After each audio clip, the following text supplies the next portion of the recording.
उतना बेहतर। खून, मौत और तबाही ही टीवी पत्रकारिता का मुख्य आहार है। आतंकवादी हमले की तस्वीरें हों या भूकंप की, टीवी समाचारों का दिन बन जाता है। उस लिहाज से तेलगी घोटाला तो कतई एक सेक्सी स्टोरी नहीं था। ये महज तस्वीरों पर आधारित कोई खबर नहीं थी, बल्कि एक तथ्य आधारित खबर थी। और वर्षों के अपने अनुभव और सूत्रों से भरोसेमंद संबंध के बल पर ही संजय उन तथ्यों का पर्दाफाश कर पाया और पत्रकारिता की अपनी सामाजिक और व्यावसायिक जिम्मेदारी को सफलतापूर्वक अदा कर पाया। इसके लिए मैं उसे बधाई देता हूं। Rajdeep Sardesai, managing editor, NDTV. Note: Rajdeep की ये उपरोक्त प्रस्तावना 2004 में छपी इस किताब के पहले संस्करण की प्रस्तावना का संक्षिप्त रूप है।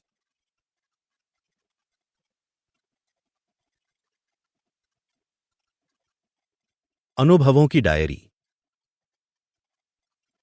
ये किताब इसलिए महत्वपूर्ण हो जाती है क्योंकि यहां कमेंटेटर मैच के खत्म होने के बाद टीवी फुटेज देखकर उस पर कमेंट्री कर ज्ञान नहीं झाड़ रहा था। समझ लीजिए कि जब ये मैच चल रहा था, तब मैं स्टेडियम में मौजूद था। मैं ग्राउंड पर था। मैं उस पिच पर भी था जिस पर खेल हो रहा था। चूंकि ये एक फर्स्ट हैंड एक्सपीरियंस था, इसलिए इस किताब को डायरी फॉर्मेट में दर्ज किया।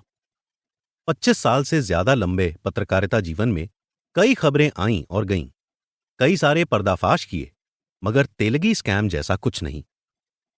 इसके सिले सिलेवार कवरेज के दौरान अनेक नए, रोमांचक और डरावने अनुभवों से गुजरा। साम दाम दंड भेद के परीक्षणों से सामना करना पड़ा।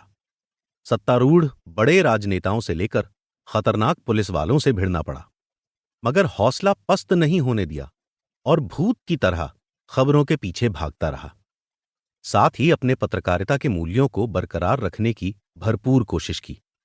ये किताब भी इसी कोशिश की निरंतरता के दायरे में आती है।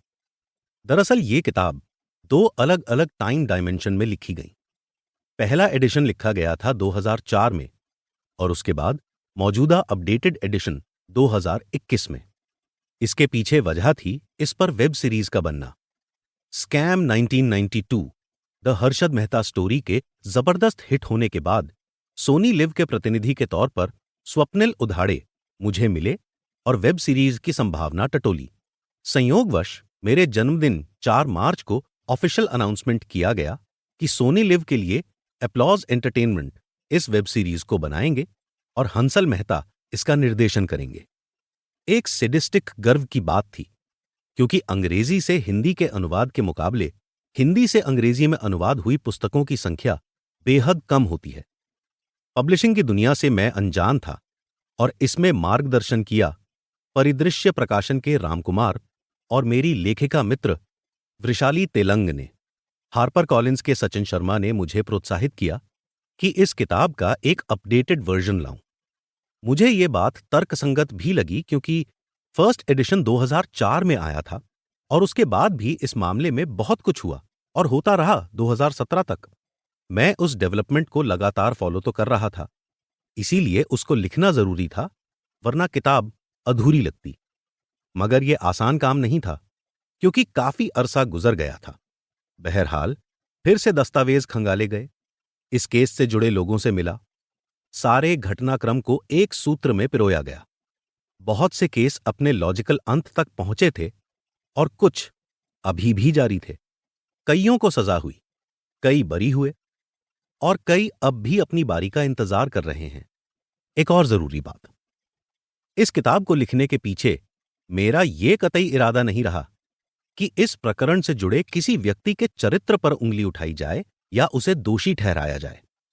इस प्रकरण के परत दर परत पर्दाफाश के साथ जो भी पुलिस अधिकारी और राजनेता सवालों के घेरे में आए हैं, किताब में उनका उल्लेख पुलिस की चार्जशीट, जांचकर्ताओं की जुबानी, न्यूज की दुनिया में मौजूद प्रासंगिक कंटेंट और गवाहों को आधार बनाकर किया गया है। अनेक बार ऐसा हुआ है कि चार्जशीट में लगाए गए आरोप सही साबित नहीं होते और कुछ आरोपी बाइज्जत बरी हो जाते हैं। यहां भी ऐसा कुछ हुआ। इस मामले में भी अदालती प्रक्रिया ने अपना काम किया और कर रही है, और आखिरी फैसला उसी का रहता है। बहरहाल ये एक बेहद मुश्किल